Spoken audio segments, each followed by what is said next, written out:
सप्ताह अत्यंत श्रद्धेनं भक्तीनं आणि महाराजांच्या नंतरही तितक्या जिद्दीनं तुम्ही पार पाडता, त्याबद्दल सर्वप्रथम तुम्हा सर्व ग्रामवासियांचं अभिनंदन केलं पाहिजे. खर तर परमरहस्य आम्हाला हेच शिकवतो, हेच सांगतं, गुरु हे तत्व आहे.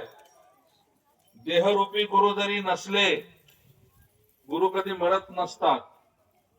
आणि आज महाराजांनी दाखवून दिलेल्या मार्गावर तुम्ही चालत आहात.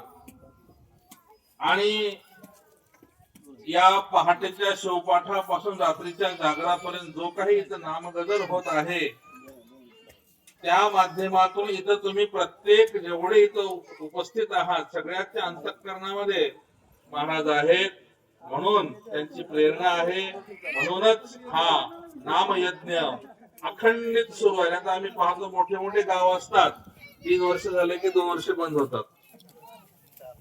असो. आणि या वर्षी विशेष बाब म्हणजे भगवान मंगलेश्वराच्या या मंदिराची सजावट रंगरंगोटी असेल, खूप सुंदर केलेली आहे. आताच आमच्या कीर्तनकार महाराजांनी आपल्या संप्रदायाच्या नियमाप्रमाणे संत श्रेष्ठ लक्ष्मण महाराजांच्या गुरु प्रसादाची थोरी महिमा असे श्रेष्ठ भारी या अभंगावर सुंदर असं निरूपण केलं. आणि शेवटी त्यांनी मंदिराच्या स्वच्छतेविषयी जे सांगितलं ते अत्यंत महत्वाचं आहे. कारण ज्या ज्या ठिकाणी भगवान शिवाची स्थापना होते ते ठिकाण, तो परिसर, ते गाव पवित्र होत असते. लक्षात घ्या. म्हणून उपनिषदांनी म्हटलं दिग्भालम भस्मरहितम दिग्ग्रामम अशिवालयम. ज्याच्या कपाळाला भस्म नाही आणि ज्या गावात शिवालय नाही त्याचा धिक्कार असो. म्हणून एकेकाळी आ सेतू हिमाचल, काश्मीरला जा की कन्याकुमारीला जा, कुठेही जा तुम्ही, इकडे आसामला गुवाहाटीला जा, नाही इकडे अजून अफगाणिस्तान पर्यंत जा, चौकड तुम्हाला प्राचीन शिवमंदिर त्यांचे अवशेष का होईना पाहायला मिळतात. त्याचं कारण हेच आहे. कारण या समग्र जम्बू द्वीपाची देवता ही भगवान शिव आहे. सिंधू संस्कृती मोहनजोदाडो हडप्पा या ठिकाणी सुद्धा शिवलिंग सापडलेली. म्हणून जहिता शिव तहिता शिवाचार, माऊलीने सांगितले प्रमाण, जहिता शिव तहिता शिवाचार, नवा झाला म्हणती ते पामर. म्हणून अशा या भगवान शिवाची उपासना करणारे अनेक महान असे सद्भक्त या भूमीमध्ये झालेले आहेत, ज्यामध्ये देवही आहेत. प्रभू रामचंद्राने रामेश्वर लिंग स्थापना करून उपासना केली. रामाचा तो ईश्वर रामेश्वर. देवही आहेत, रावणही महान शिवभक्त होता, दानवही आहेत, मानवही आहेत.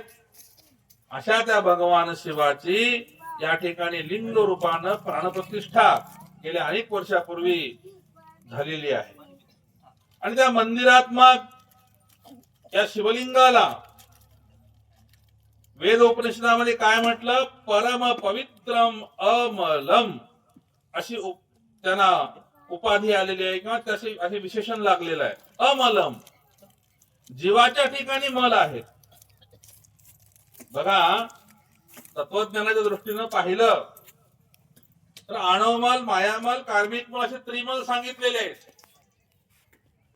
त्या त्रिमलानं हा जीव बाधित आहे, म्हणून तो जीव आहे. आता तो शिव आणि हा जीव वेगळे नाही. मी नेहमी एक उदाहरण सांगत असतो. आता तुमच्यापासून काही अंतर गेलं की इथं नदी आहे बघा, आहे की नाही? नदीमध्ये किती लिटर पाणी आहे काही मोजमाप सांगता येतो का? नाही, अमाप पाणी आहे. परंतु तुम्ही जर येली घेऊन गेलो बिस्लरीची, पाणी भरलं, झाकण लावलं, तुम्हाला सांगता येते माझ्याकडं 1 लिटर पाणी आहे, सांगता येते की नाही? त्या पाण्याला काय झालं, मर्यादा आली. पण पाणी त्या मोठ्या नदीतलं आहे, तिथे किती लिटर आहे? परंतु तुम्ही बाटली भरली की सांगता येते हे 1 लिटर आहे, झाली जीवदशा. मग तुम्ही विचार केला चला आता हे पाण्याची आता आपल्याला गरज नाही, नदीचं कोणी पाणी आता पित नाही. अगोदर लोक नदीचं पिलं काय, नदीमध्ये वाळूमध्ये खड्डा खोदून चलम्यातलं गढूळ पाणी पिलं तरी आजारी पडत नव्हते. आता फिल्टरचं पिलं तरी आजारी पडलालेत, मनके सरकायलेत, हाडं ठिसूळ राहिलेत. त्याला ते फिल्टरचं पाणी कारणीभूत आहे बरं का. तर सांगायचं तात्पर्य हे, त्याच जर पाण्याला,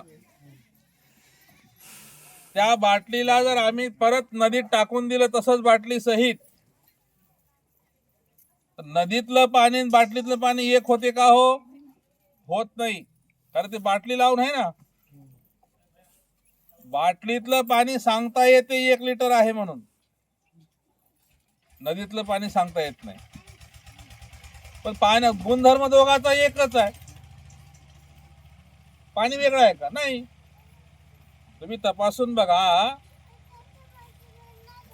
नदीतलं पाणी, बाटलीतलं पाणी, दोघाचा TDS तितकाच आहे, तेवढंच गढूळ आहे, स्वच्छ आहे, जे काय आहे ते सारखंच आहे. तर पाणी आम्ही तिथूनच भरलं होतं.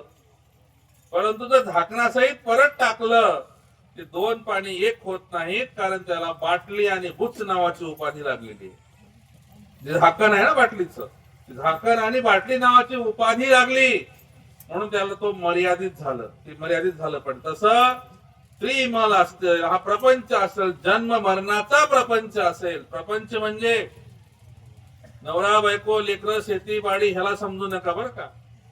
परत परत जन्मणे आणि मरणे हा प्रपंच जीवाच्या मागे लागला. म्हणून आम्ही त्याच्याशी एकरूप होत नाही. जीवाच्या ठिकाणी हे त्रिमळ आहेत, तो अमलम आहे, तिथं मलाचा अभाव आहे. म्हणजे त्रिमळ का उत्पन्न होतात त्याचं कारण आहे. पहिल्यांदा सांगितलं आणोमल. आणोमलाची उत्पत्ती ही अहंकारापासून आहे. अभंगाच्या दुसऱ्या जनात सांगितलं, प्रसाद घेताची स्वामीचा नाश होय षडरिपूचा. षडरिपू कोणते? काम, क्रोध, लोभ, मोह, दम आणि सगळ्याचा बाप अहंकार. मन्मथ माऊली परमर्षात म्हणतात, एकला अहंकार त्यागीता त्यागिले सर्वही. अहंकार, मी हवा म्हणून गाव चालते, मी हवा म्हणून अमुक आहे, मी हवा म्हणून तमुक आहे, मी हवा म्हणून सप्ता आहे, मी हवा म्हणून अमुक आहे. मी आला की झालं. अहंकार आला की अणोमलाची उत्पत्ती आहे. मग मी म्हटलं की माझं येणारच. बघा, जिथं जिथं मी प्रत्यय आहे तिथं ते आत्मस्वरूपाचं ते लक्षण आहे. आणि माझं वेगळं आहे. म्हणजे आत्मा आणि हा इंद्रिय समूह हे वेगळं आहे. ते सिद्ध होते कसं? माझा हात, माझे डोळे, माझा पाय म्हणतो ना आपण. मी पाय, मी डोळा, मी हात असं म्हणतो का? नाही म्हणत. माझा पाय, माझे डोळे, माझा हात. इथं मी प्रत्यय येत नाही. म्हणजे हे काहीतरी वेगळा प्रकार आहे. इथून होते माझं आलं की माया उत्पन्न झाली. मला सांगा, कोणाला पायाला लागा वाटते का बरं मार? कोणाला हात मोडून घ्यावा वाटते का? कोणाला मंदिराच्या त्या दार छोटा असं तर डोक्याला टेंगू घ्यावा वाटते का? वाटत नाही. कारण आमच्या शरीरावर प्रेम आहे ना आमचं. हे नको आहे, याला त्रास नको आहे. म्हणून माया मलाची उत्पत्ती आहे. मी आलं की माझं येणारच. मी आणि माझं हे वेगळे होऊ शकत नाही. मी आलं तर माझं येणारच. मग माझं शरीर आलं, तिथून पुढे गेल्यानंतर मग माझं वाहन आलं, माझी शेती आली, माझे लेकरं आले, माझं गाव आलं, माझं इलेक्शन आलं, माझं सगळंच आलं. माझं येणारच म्हणजे माया मलाची उत्पत्ती आहे. आणि याच्या जीवात्म्याला काहीतरी कर्माला प्रवृत्त व्हावं लागतं. काहीतरी केल्याशिवाय हे सगळं टिकून राहत नाही. तिथे कार्मिक मलाची उत्पत्ती आहे. आणवमल, मायामल, कार्मिक मल असे त्रिमळ या जीवात्म्याच्या ठिकाणी आहेत. मात्र तो भगवान शिव परमात्मा अमलम आहे. तो मलविरहित आहे. आणि त्याची उपासना, आता हे स्थावर लिंग झालं, परंतु दीक्षेच्या माध्यमातून तुमच्या अंगावरच तुम्हाला देव दिलेला आहे. बघा, मग मंदिरात जर लिंग स्थापना केली तर ते मंदिर पवित्र होतं, परिसर पवित्र होतं. आणि जर आमच्या अंगावर आम्ही लिंग धारण केलं तर हा देह सुद्धा हा मांसपिंड राहत नाही, हा मंत्रपिंड होतो. इष्ट प्राण भावलिंगाची स्थापना शरीरावर होते. म्हणून आम्ही वीरशैव लिंगायत मंडळी मरणोपरांत या देहाला जाळत नाही. माऊली सुद्धा परमेश्वर सांगतात, एकदा शिजलं त्याला परत शिजवायची गरज नाही. एकदा अन्न शिजवलं तर डबल शिजवायची गरज नाही. तसं एकदा दीक्षा क्रिया विधा मंत्र दीक्षेच्या माध्यमातून शिवाग्नीनं दाह झालेल्या या शरीराला पुन्हा दाह करायची गरज नाही. आम्ही समाधी करतो.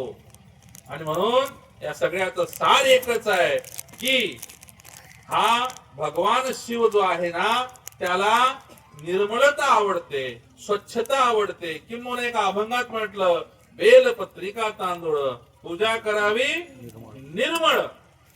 तसही नाही, निर्मळ. भलेही तुमचे फार उपचार नाही तर नाही, बेलाचं पान, थोडस पाणी, भस्म लावा, पाणी टाका, भस्म लावा, एक बेलाचं पान, अनन्य भावाने नमस्कार करा.